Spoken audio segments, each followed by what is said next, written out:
E3 here. This is day 25 of No Sugar. And I'll show you, well, it'd be hard to show you what's inside of this mug.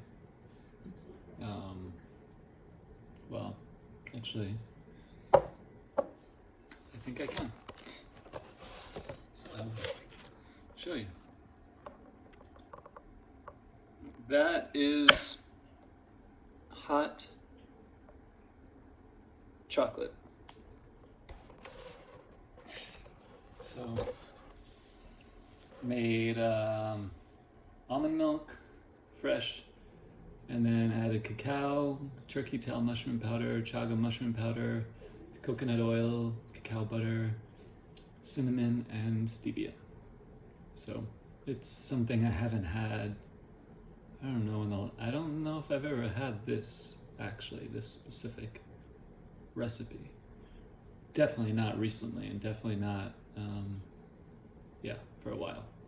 So, the no sugar thing, it's going well. It's getting better every day. I'm still doing it as a practice. I'm not telling myself, okay, now I've stabilized in no sugar and that's it.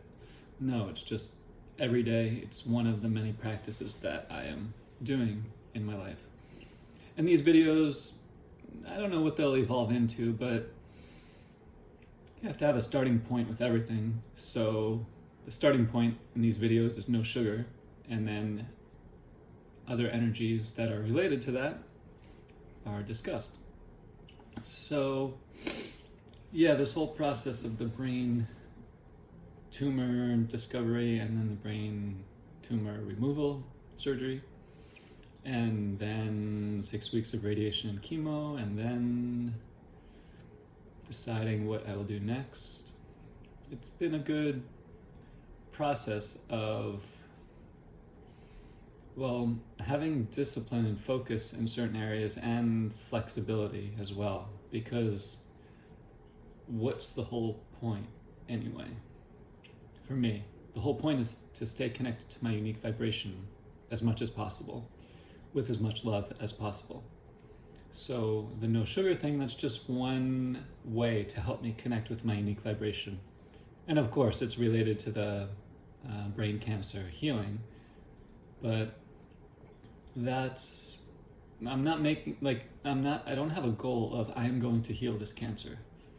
And I don't have a goal of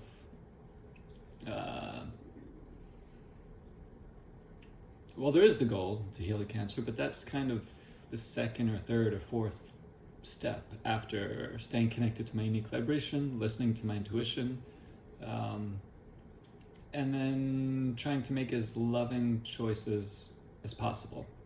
Just kind of redundant of like repeating what I just said, but for me, a loving choice means, does it serve my unique vibration, my unique life purpose, and my unique flow state? If the answer is yes, then that's self-loving. And then also taking into account the passive machine mind and my human limitations as far as what I can or cannot do in the moment. So, that's the practice that I'm doing. Every day there's pain in the head, or pain. I've had jaw pain for like months. 2 upper teeth were removed. The pain's still there, so I'm guessing the pain wasn't just related to the upper 2 teeth, but they're not there anymore, so can't do anything about that. But the pain, it would feel really good to have that pain go away. And I've experimented. Is it something related to the diet, something I'm eating or not eating?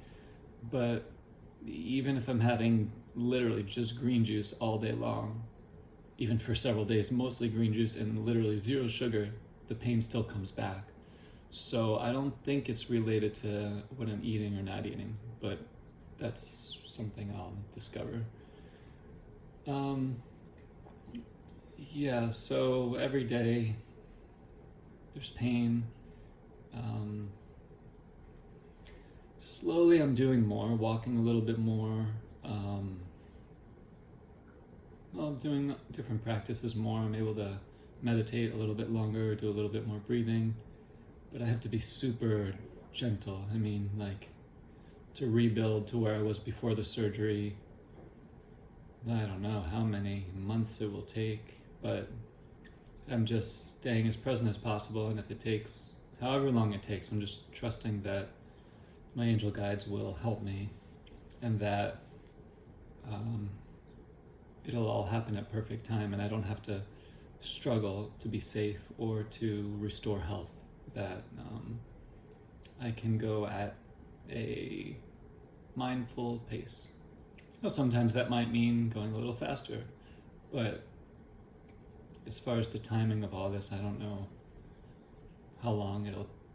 And there's stages too. Anyway, it's not like I have a goal of running 10 miles and then I'll get to that goal. It's just restoring health, optimum vitality as much as possible, heading in that direction at least, and not just with the brain cancer, but in all areas of my life. So letting go of old energies from the old life, old relationships, internal and external, and then allowing in and out the new energies of who I am on the deepest level.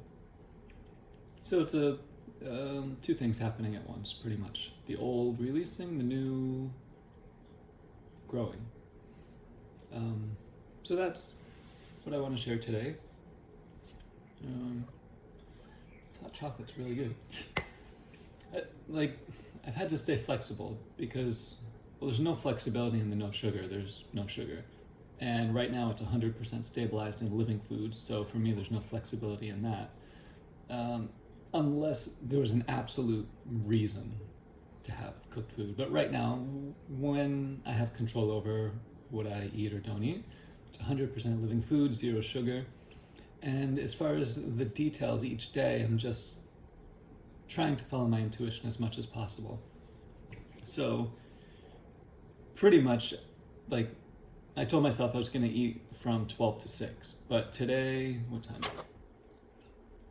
3 p.m. So I had tea a little bit before 12, and then starting at 12 I made wheatgrass, and then some more Dr. Schultz detox tea, and now hot chocolate. And we'll see what else there will be. And I'll probably stop. I mean, if I have anything solid like a raw soup blended, for me that's solid, that would stop at 6 today. So pretty much, there's no strict rule, but I'm pretty much trying to just have food between 12 and 6. And the idea is to restore physical health and health on all levels. And then as my metabolism improves when I'm more active, then maybe I will consume a little bit more food during that 12 to 6 period, or maybe I'll have just one meal a day. We'll see. But right now, nothing is rigid. I'm just trying to grow my health on all levels and then see how it evolves. The main idea is to stay connected to my unique vibration and then evolve different areas of my life and relationships and everything. So there's no reason where I have to this is not for anyone else, is my point. So that's why, or that's just how it is. So anyway, that's all I want to share now. It's a little uncomfortable to sit here, and I think my body wants to just relax, so I'm going to do that. So thanks for joining me, and I'll speak to you in the next one.